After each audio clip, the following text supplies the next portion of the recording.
Hello again.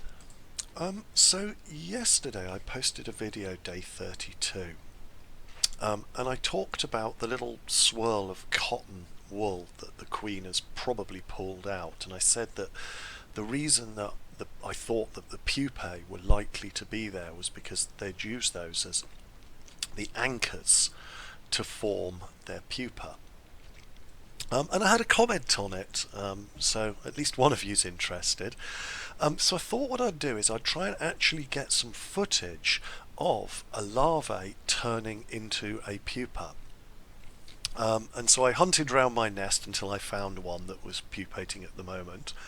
And yes, here is the larvae here, and you can see that what the ants have done is they've collected bits and pieces. The white sort of lace that you can see there, that is not the pupa, that is bits of cotton wool that they've probably pulled out of their drinking tube and brought all the way around here into the...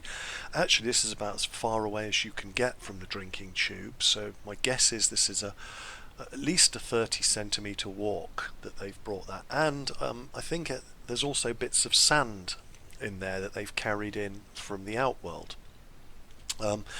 And you can see the larvae in the middle, if you look very closely at some of these shots, moving and forming the pupa.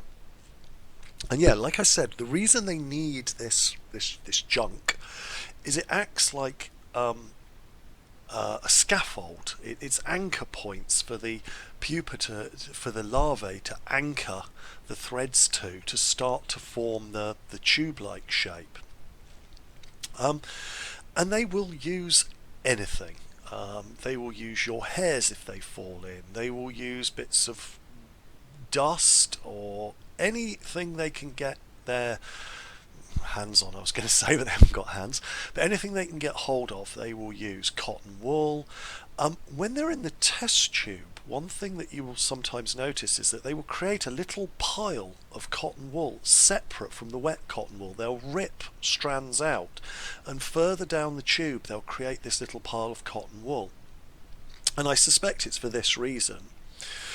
And then finally, what I noticed here right at the end, I came back about an hour later, is that once the pupa has reached a certain stage of pupation, i.e. it's got the basic structure of the case, the ants come back and they actually remove all this debris from the pupa case and take it away again, take it to the next one I presume, or whatever.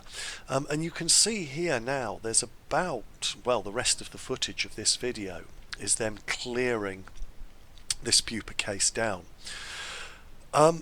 There's not much else I need to say on this, or want to say on this. Now, what I will do though is I will stop talking and just let this run in silence for anyone who is interested in this record of ant behaviour, and you will see that after about 5 minutes of them doing this, they've pretty much completely cleared the pupa, and you can see it's a very phasey, it's a strange word, a very faint or fluffy, it's not a solid pupa yet, as you can see there. Now they've just moved out of the way, but it's still enough that they don't need the scaffold anymore, and therefore the ants, like I said, take it all off.